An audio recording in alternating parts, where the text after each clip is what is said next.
दोस्तों, और मैं आप लोग के बीच लेकर के आया हूँ आज Bihar board 2027 class 10। Bihar board 2027 class 10 social science VVI objective, जो कि 2027 के बच्चों के लिए बहुत ही इम्पोर्टेंट है। तो आप लोग इस वीडियो को स्किप बिल्कुल नहीं कीजिएगा और ध्यान पूर्वक देखिएगा। बहुत सारा ऑब्जेक्टिव आप लोग को 2027 में देखने को मिलेगा, यानी कि इतिहास हो गया, यानी कि हिस्ट्री, ज्योग्राफी, पॉलिटिकल और इकोनॉमिक्स इस सारा को मैं लेकर के आप लोग के बीच लेकर के 25-25 क्वेश्चन आए हैं।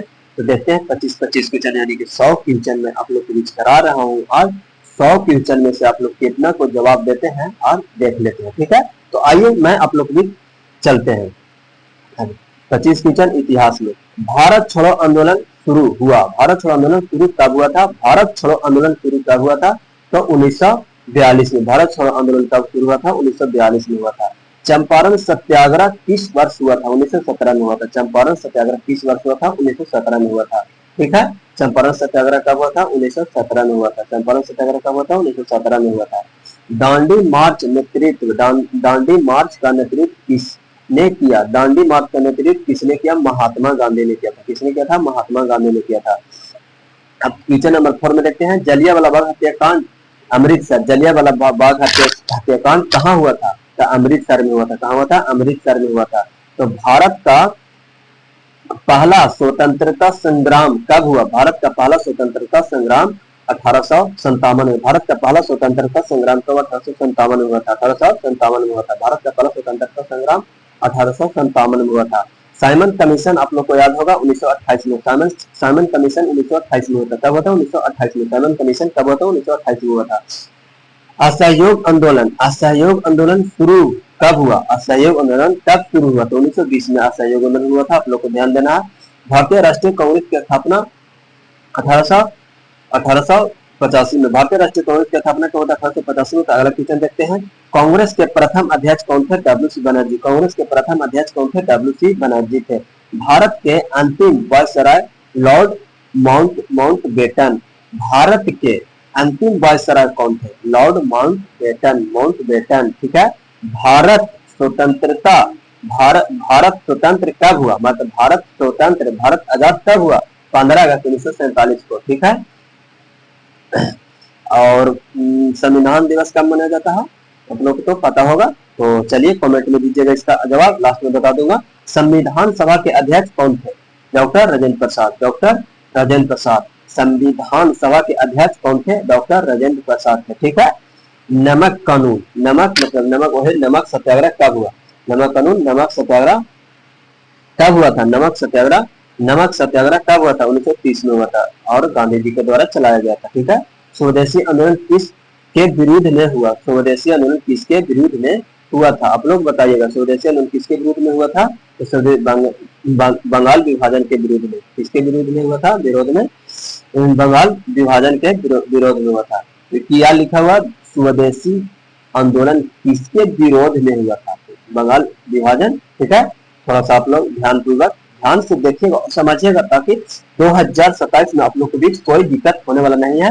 तो इस क्वेश्चन को बहुत ही अच्छी तरह से याद कर लीजिएगा, तो आप लोग को बहुत अच्छा रहेगा, ठीक है। तो आइए देखते हैं अगला क्वेश्चन। अगला क्वेश्चन क्या है? बंगाल विभाजन कब? 1905 में। बंगाल विभाजन कब हुआ? 1905 में हुआ था। खिलाफत आंदोलन किस वर्ष शुरू हुआ? खिलाफत आंदोलन हुआ था 1919 में। खिलाफत आंदोलन हुआ था 1919 में। गांधी जी दक्षिण अफ्रीका से भारत कब लौटे? आप लोग को तो पता हो गांधी जी कब लौटे थे। तो 1915 में गांधी दक्षिण अफ्रीका से भारत कब लौटे? 1915 में, ठीक है। भारत का विभाजन कब हुआ? भारत का विभाजन कब हुआ था? भारत का विभाजन कब हुआ? आप लोग बताइएगा। भारत का विभाजन कब हुआ? 1947 में हुआ था। भारत का विभाजन 1947 में हुआ था, ठीक है। करो या मरो का नारा किसका है? करो या मरो का नारा महात्मा गांधी जी का था। आप लोगों को तो पता ही होगा महात्मा गांधी जी का होगा, ठीक है। हिंद स्वराज के लेखक कौन थे? महात्मा गांधी। हिंद स्वराज के लेखक कौन थे? महात्मा गांधी। हिंद स्वराज के लेखक कौन थे? महात्मा गांधी। हिंद स्वराज के लेखक कौन थे? महात्मा गांधी। हिंद स्वराज के लेखक कौन थे? महात्मा गांधी। तो आप लोग को याद यही करना है, एकदम ध्यान पूर्वक देखिए। हिंद स्वराज के लेखक कौन थे? महात्मा गांधी। महात्मा गांधी थे, ठीक है। अब अगला क्वेश्चन चलते हैं। तो पूर्ण स्वराज प्रस्ताव कब पारित हुआ? पूर्ण स्वराज प्रस्ताव कब पारित हुआ था? तो 1929 में। पूर्ण स्वराज प्रस्ताव कब पारित हुआ? 1929 में। गोलमेज सम्मेलन, यानी कि गोलमेज सम्मेलन कहाँ हुआ था? लंदन में। गोलमेज, यही लिखा हुआ, गोलमेज सम्मेलन लिखा हुआ है। तो लंदन कहाँ? लंदन में हुआ था। ठीक है। अब हिंद फौज का नेतृत्व किसने किया? हिंद फौज का नेतृत्व किसने किया? सुभाष चंद्र बोस। किसने किया था? सुभाष चंद्र बोस ने किया था। हिंद फौज का नेतृत्व सुभाष चंद्र बोस ने किया था। तो आप लोग ध्यानपूर्वक देखिएगा। रॉलेट एक्ट कब लागू हुआ? रॉलेट एक्ट कब लागू हुआ? 1919 में। रॉलेट एक्ट कब लागू? 1919 में। रॉलेट एक्ट कब लागू? 1919 में हुआ था। ठीक है। अब गांधी जी की हत्या कब हुई? गांधी जी की हत्या 30 जनवरी 1948 को हुआ था। 30 जनवरी 1948 को हुआ था। ठीक है। 30 जनवरी 1948, इसका जन्म हुआ था 1869 में। ठीक है। आप लोग ध्यान दीजिएगा। ठीक है। अब 25 क्वेश्चन मैं हिस्ट्री का आप लोग के बीच बता चुका हूँ। हिस्ट्री का 25 क्वेश्चन बता चुका हूँ। हिस्ट्री का 25 क्वेश्चन आप लोग के बीच बता चुका हूँ। तो कितना 25 में से आप लोग को कितना सही हुआ आप लोग कमेंट जरूर कीजिएगा। ठीक है। जो भी होगा सही कमेंट जरूर कीजिएगा आप लोग। तो अब अगला क्वेश्चन आते हैं। अगला पे राजनीतिक विज्ञान। ठीक है। अब हम आ रहे हैं आप लोग के बीच पॉलिटिकल साइंस में। तो आइए, भारत का संविधान कब लागू हुआ? भारत का संविधान कब लागू हुआ था? 26 जनवरी 1950। क्या पूछा था आप लोग को कि संविधान कब लागू हुआ था? तब 26 जनवरी 1950 को हुआ था। ठीक है। संविधान लागू हुआ था 26 जनवरी 1950 को हुआ था। ठीक है। स्वतंत्रता दिवस कब मनाया जाता है? तो वो है 15 अगस्त को। ठीक है। आप लोग को तो ध्यान में है ये है। हमारा भारत एक कैसा देश है? भारत एक कैसा देश है? लोकतांत्रिक गणराज्य। लोकतांत्रिक गणराज्य। भारत एक कैसा देश है? लोकतांत्रिक गणराज्य है। भारत एक कैसा देश है? लोकतांत्रिक गणराज्य है। कैसा देश है? लोकतांत्रिक गणराज्य। भारत एक कैसा देश है? लोकतांत्रिक गणराज्य है। तो आप लोग ध्यान से देखिएगा। ठीक है। अब आते हैं अगला क्वेश्चन। अगला क्वेश्चन हमारा क्या है? संविधान की प्रस्तावना में किसने आदर्श है? कितने आदर्श है? संविधान की प्रस्तावना में कितने आदर्श है? संविधान की प्रस्तावना में कितने आदर्श है? संविधान की प्रस्तावना में कितने आदर्श है? आप लोग बताइएगा। संविधान की प्रस्तावना में कितने आदर्श है? 5। कितने हैं? 5 है। संविधान की प्रस्तावना में कितने आदर्श है? 5 है। ठीक है। आप लोग ध्यान से देखते हुए चले। मतदान देखिएगा, यहाँ क्या लिखा हुआ आप लोग ध्यान से समझिए। इसको समझिए आप लोग ध्यान से। क्या लिखा हुआ? मतदान की न्यूनतम आयु कितनी? मतदान की यानी कि वोट देने की न्यूनतम आयु कितनी हमारी है? 5 वर्ष। कितनी है? 5 वर्ष, 18 वर्ष। 18 वर्ष। ठीक है। संविधान की प्रस्तावना में कितने आदर्श? 5 वर्ष। 5 है। 5 वर्ष में 5 है खाली।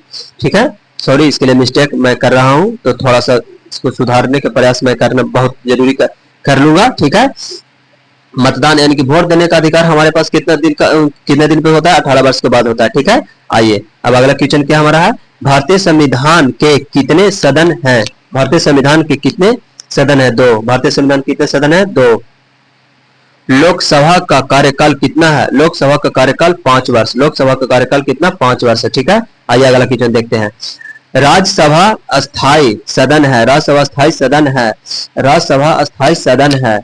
हाँ, राज्यसभा अस्थायी सदन है। हाँ है। ठीक है। भारत का सर्वोच्च न्यायालय कहाँ है? नई दिल्ली। भारत का सर्वोच्च न्यायालय कहाँ है? नई दिल्ली है। ठीक है। मौलिक अधिकार कितने? 6। मौलिक अधिकार कितने? मौलिक कर्तव्य 11। मौलिक अधिकार 6 और मौलिक कर्तव्य 11। ठीक है। अब अगला क्वेश्चन आते हैं। अगला क्वेश्चन हमारा क्या है? भारत के राष्ट्रपति का कार्यकाल कितना होता है? मतलब भारत के राष्ट्रपति का कार्यकाल कितना वर्ष का होता है? तो 5 वर्ष का होता है राष्ट्रपति का कार्यकाल। आप देखो, प्रधानमंत्री की नियुक्ति कौन करता है? राष्ट्रपति। प्रधानमंत्री की नियुक्ति राष्ट्रपति कर सकता है। ठीक है। अब आइए अगला क्वेश्चन। संविधान के निर्माता किसे कहा जाता है? डॉक्टर भीमराव अम्बेडकर को कहा जाता है। डॉक्टर भीमराव अम्बेडकर को कहा जाता है। डॉक्टर भीमराव अम्बेडकर को कहा जाता है। भारत में संघीय शासन व्यवस्था है। भारत में संघीय शासन व्यवस्था हाँ है। भारत में संघीय शासन व्यवस्था है से पूछ रहा था। हाँ। चुनाव आयोग एक है स्वतंत्र संवैधानिक संस्था। चुनाव आयोग एक है स्वतंत्र संवैधानिक संस्था। ठीक है। अब अगला क्वेश्चन आते हैं। अगला क्वेश्चन क्या है? पंचायत चुनाव कितने स्तर पर होते हैं? पंचायत चुनाव कितने स्तर पर होते हैं? 3 स्तर पर। पंचायत चुनाव कितने स्तर पर होते हैं? 3 स्तर पर होते हैं। लोकसभा में अंतिम लोकसभा सॉरी सॉरी सॉरी लोकतंत्र में अंतिम शक्ति किसके पास होती है? बहुत मिस्टेक हो रहा है, सॉरी सॉरी, इसके लिए मैं सॉरी आप लोग को बीच बहुत थोड़ा सा सुधारने का प्रयास, अब नहीं गलत होगा, ठीक है। लोकतंत्र में अंतिम शक्ति किसके पास होती है? लोकतंत्र में अंतिम शक्ति किसके पास होती है? जनता के पास होती है, ठीक है, जनता के पास होती है। भारतीय संविधान सबसे बड़ा लिखित संविधान है? हाँ है, भारतीय संविधान सबसे बड़ा लिखित संविधान है। अब अगला क्वेश्चन आते हैं, संविधान दिवस कब मनाया जाता है? 26 नवंबर को। संविधान दिवस 26 नवंबर को मनाया जाता है, 26 नवंबर को। भारत का राष्ट्राध्यक्ष कौन होता है? राष्ट्रपति। भारत का राष्ट्राध्यक्ष राष्ट्रपति होता है, ठीक है। अब अगला क्वेश्चन देखते हैं, न्यायपालिका का मुख्य कार्य क्या है? न्याय देना। न्यायपालिका का मुख्य कार्य न्याय देना, सिंपल सी बात है, ठीक है। भारत में सार्वभौमिक वयस्क मताधिकार लागू है। भारत में सार्वभौमिक वयस्क मताधिकार लागू है, हाँ। भारत में सार्वभौमिक वयस्क मताधिकार लागू, हाँ है। चलिए अब अगला क्वेश्चन आते हैं, तो राज्य का संवैधानिक प्रमुख कौन होता है? राज्य का संवैधानिक प्रमुख कौन होता है? राज्यपाल। कौन होता है? राज्यपाल होता है। चलिए अगला क्वेश्चन आते हैं, अगला क्वेश्चन हमारा क्या है? अगला क्वेश्चन है, लोकसभा के सदस्यों का चुनाव कौन करता है? लोकसभा के सदस्यों का चुनाव कौन करता है? जनता करता है। कौन करता है? जनता करता है। लोकतंत्र का आधार क्या? चुनाव। लोकतंत्र का आधार क्या? चुनाव। अब आप लोग बताइएगा, पॉलिटिकल साइंस में मैं आप लोग को 25 क्वेश्चन बताएं, कितना सही आप लोग के बीच हुआ था, तो आप लोग जरूर कमेंट में दीजिएगा कितना सही और कितना गलत आप लोग को बीच हुआ, ठीक है। चलिए सुधारने का प्रयास कीजिएगा अगर गलत हुआ होगा तो। और अब अगला क्वेश्चन अब जवाब दीजिएगा ज्योग्राफी का। किसका? ज्योग्राफी का। ज्योग्राफी का मैं आप लोग के बीच लेकर के आए हैं 25 क्वेश्चन। 25 में से आप लोग कितना बताते हैं वो मैं आप लोग को बीच देखता हूं, ठीक है। तो ये भारत का सबसे ऊंचा पर्वत शिखर कौन सा है? भारत का सबसे ऊंचा पर्वत शिखर कौन सा है? तो देखिए कंचनजंगा। कौन सा है? कंचनजंगा। भारत का सबसे ऊंचा पर्वत शिखर कौन सा है? कंचनजंगा। तो आप लोग याद रखिएगा, ठीक है, इसका जवाब दीजिएगा आप लोग जरूर। भारत की सबसे लंबी नदी कौन सी है? गंगा। भारत की सबसे लंबी नदी कौन सी है? गंगा है, गंगा है, गंगा। भारत का सबसे बड़ा राज्य क्षेत्रफल के अनुसार? राजस्थान। भारत का सबसे बड़ा राज्य क्षेत्रफल के अनुसार कौन सा है? तो राजस्थान, राजस्थान है, ठीक है। आप लोग ध्यान देते हुए चलिएगा। भारत का सबसे छोटा राज्य कौन सा है? गोवा। भारत का सबसे छोटा राज्य कौन सा है? तो गोवा है, गोवा। सबसे छोटा राज्य कौन सा है? तो गोवा है, ठीक है। काली मिट्टी किस फसल के लिए प्रसिद्ध है? कपास। काली मिट्टी किस फसल के लिए प्रसिद्ध है? कपास के लिए प्रसिद्ध है। किसके लिए प्रसिद्ध है? कपास के लिए प्रसिद्ध है, ठीक है। लाल मिट्टी में कौन सी फसल अच्छी होती? लाल मिट्टी में कौन सी फसल अच्छी होती है? ठीक है, तो मोटे अनाज। किस लाल मिट्टी में क्या अच्छी होती है? मोटे अनाज होती है, मोटे अनाज, ठीक है, फसल मोटे अनाज। अब भारत में सबसे अधिक वर्षा कहाँ होती है? भारत में सबसे अधिक वर्षा कहाँ होती है? मौसिन राम में कहाँ होती है? मौसिन राम में होती है। भारत में सबसे अधिक वर्षा कहाँ होती है? मौसिन राम में। मौसिन नहीं पढ़ देना जी, मौसिन राम है, ठीक है। तो आप लोग ध्यान से देखते हुए चलिएगा। 57 नंबर क्वेश्चन में आप लोग बताइएगा कि क्या आप लोग को समझ में आ रहा है ना? तो थार मरुस्थल किस राज्य में है? थार मरुस्थल किस राज्य में है? तो राजस्थान में है। थार मरुस्थल किस राज्य में है? राजस्थान में है, ठीक है, राजस्थान में है। सुंदरबन डेल्टा किस नदी पर है? सुंदरबन डेल्टा किस नदी पर? गंगा नदी पर। सुंदरबन डेल्टा किस नदी पर? गंगा नदी पर, गंगा नदी पर। भारत का सबसे बड़ा पठार कौन सा है? भारत का सबसे बड़ा पठार कौन सा है? तो दक्कन का पठार, दक्कन का पठार, ठीक है। मानसून किस दिशा से आता है? दक्षिण पश्चिम से आता है। मानसून किस दिशा से आता है? दक्षिण पश्चिम से आता है, ठीक है, दक्षिण पश्चिम से आता है। थोड़ा सा आगे चलते हैं। अब भारत का राष्ट्रीय जलमार्ग 1 किस नदी पर है? भारत का राष्ट्रीय जलमार्ग 1 किस नदी पर है? बताइएगा। भारत का राष्ट्रीय जलमार्ग किस नदी पर? तो गंगा नदी पर, ठीक है। अब अगला क्वेश्चन चलते हैं लेकर के मैं आप लोग के बीच, ठीक है। लौह अयस्क का प्रमुख उत्पादक राज्य कौन है? लौह अयस्क का प्रमुख उत्पादक राज्य ओडिशा। लौह अयस्क का प्रमुख उत्पादक राज्य ओडिशा, ओडिशा, ओडिशा। भारत का सबसे बड़ा कोयला क्षेत्र कौन सा है? झारखंड। भारत का सबसे बड़ा कोयला क्षेत्र कौन सा है? झारखंड, झारखंड, झारखंड। चाय का सबसे बड़ा उत्पादक राज्य कौन सा? असम। चाय का सबसे बड़ा उत्पादक राज्य असम। चाय का सबसे बड़ा उत्पादक राज्य कौन? असम। चाय का सबसे बड़ा उत्पादक राज्य असम। कॉफी का प्रमुख उत्पादक राज्य कौन सा है? कर्नाटक। कॉफी का प्रमुख उत्पादक राज्य कर्नाटक। कॉफी का प्रमुख उत्पादक राज्य कर्नाटक। काजीरंगा राष्ट्रीय उद्यान किस राज्य में है? असम। काजीरंगा राष्ट्रीय उद्यान किस राज्य में? असम, असम, असम, असम, असम, असम में है। ठीक है, आप लोग ध्यान से देखिएगा और बहुत ही इंपॉर्टेंट 2027 के बच्चों के लिए तो मैं आप लोग के बीच बहुत ही अच्छी अच्छी क्वेश्चन करा रहा हूं, तो आप लोग ध्यान पूर्वक हर एक वीडियो को देखते हुए चलिएगा। ठीक है, अब आइए अगला क्वेश्चन देखते हैं। ठीक है, अगला क्वेश्चन में क्या है? जूट की खेती मुख्यतः कहाँ होती है? जूट की खेती मुख्यतः पश्चिम बंगाल, पश्चिम बंगाल, पश्चिम बंगाल। ठीक है, भारत का सबसे बड़ा बंदरगाह कौन सा है? मुंबई। भारत का सबसे बड़ा बंदरगाह मुंबई में है। हीराकुंड बांध किस नदी पर? महानदी पर। हीराकुंड बांध किस नदी पर है? महानदी पर है। भाखड़ा नांगल बांध किस नदी पर है? तो सतलुज, सतलुज। भाखड़ा नांगल बांध किस नदी पर? सतलुज नदी पर, सतलुज, सतलुज नदी पर है। भारत का सबसे बड़ा डेल्टा कौन सा है? भारत का सबसे बड़ा डेल्टा कौन सा है? Ganga Brahmaputra delta, Ganga Brahmaputra delta, Ganga Brahmaputra delta. Kaveri नदी कहाँ गिरती है? कावेरी नदी कहाँ गिरती है?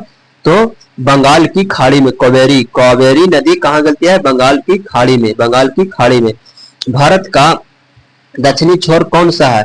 Indira Indira point, Indira point, point, Indira point बोलो या तो पॉइंट बोलो, इंदिरा पॉइंट बोलो। ठीक है, इंदिरा पॉइंट। तो भारत का दक्षिणी छोर कौन सा है? इंदिरा पॉइंट। ठीक है, अब अगला क्वेश्चन आते हैं। अगला क्वेश्चन में क्या हमारा है? 75 थोड़ा सा सीरियल नंबर देना भूल गए थे, तो आप लोग इससे कोई दिक्कत नहीं होना चाहिए। भारत का मानक समय, भारत का मानक समय किस देशांतर पर आधारित है? भारत का मानक समय किस देशांतर पर आधारित है? किस देशांतर पर आधारित है? 25 डिग्री से 30 पूर्व, 25 डिग्री से 30 पूर्व। ठीक है, अब अगला क्वेश्चन आते हैं। अगला क्वेश्चन क्या हमारा है? अगला क्वेश्चन है यही कि मैं आप लोग के बीच जितना भी भूगोल का बताएं, ज्योग्राफी का जितना भी बताएं, 25 क्वेश्चन, इसमें से आप लोग कितना सही हुआ वो बताते हुए चलिएगा। अब अगला अंतिम है क्या मेरे पास? अंतिम लेकर के मैं आप लोग के बीच आया हूं, यानी कि इकोनॉमिक्स, अर्थशास्त्र, इकोनॉमिक्स। ठीक है, इकोनॉमिक्स, इकोनॉमिक्स के मैं आप लोग के बीच बताने जा रहा हूं, तो आप लोग ध्यान से देखिएगा। अर्थव्यवस्था का मुख्य उद्देश्य क्या है? मानव आवश्यकताओं की पूर्ति। अर्थव्यवस्था का मुख्य उद्देश्य क्या है? मानव आवश्यकताओं की पूर्ति, मानव आवश्यकताओं की पूर्ति। ठीक है, अब अगला क्वेश्चन देखते हैं। अगला क्वेश्चन क्या है? भारत की मृदा क्या? भारत की मृदा क्या? रुपया। भारत की मृदा क्या है? रुपया, रुपया है, रुपया। अगला क्वेश्चन देखते हैं। भारतीय रिजर्व बैंक की स्थापना कब हुई? 1935। भारतीय रिजर्व बैंक की स्थापना 1935 में होता है। एकदम बहुत ही राइट क्वेश्चन और बहुत ही इंपॉर्टेंट है, तो आप लोग इसको स्टार लगा लीजिएगा। ठीक है, इसको आप लोग स्टार लगाते हुए चलिएगा, ताकि आने वाला समय में बहुत ही अच्छी तरह से आप लोग एग्जाम को दीजिएगा। तो आप लोग बहुत ही ध्यान पूर्वक देखिएगा और समझिएगा। ठीक है, अब चलिए, भारत का केंद्रीय बैंक कौन है? भारत का केंद्रीय बैंक कौन है? भारतीय रिजर्व बैंक, भारतीय रिजर्व बैंक। अगर आप लोग पूरी वीडियो को देख लेते हैं और समझ में आ जाता है आप लोग को, तो आप लोग लाइक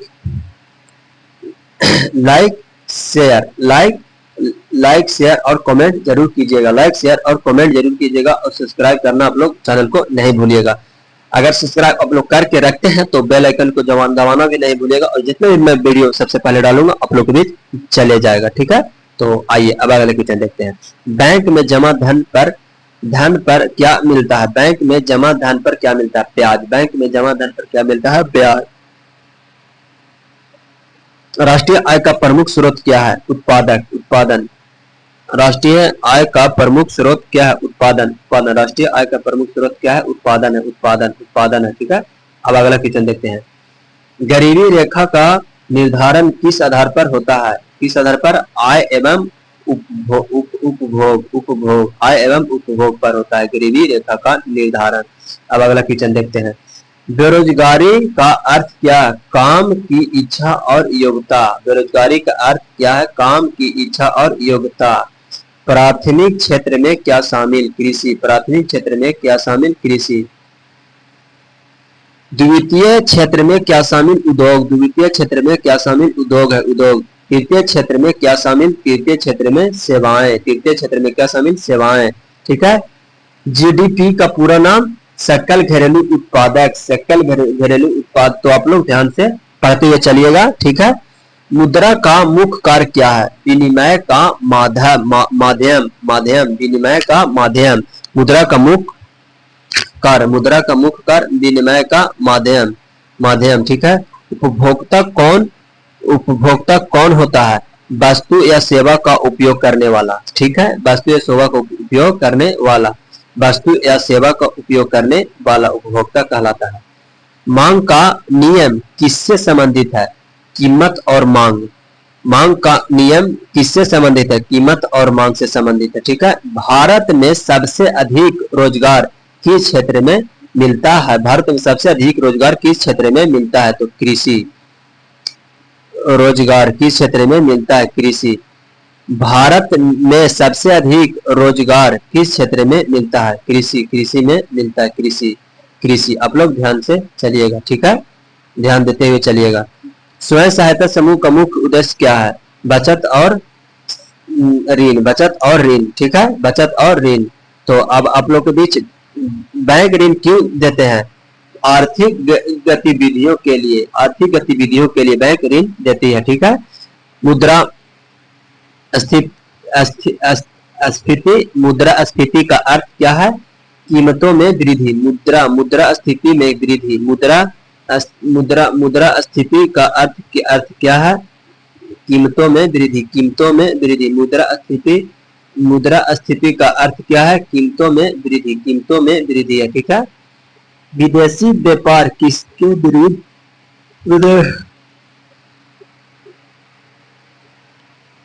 विदेशी व्यापार किसके बीच होता है? विदेशी व्यापार किसके बीच होता है? तो आप लोग ध्यान से देखिएगा। दो देशों के बीच।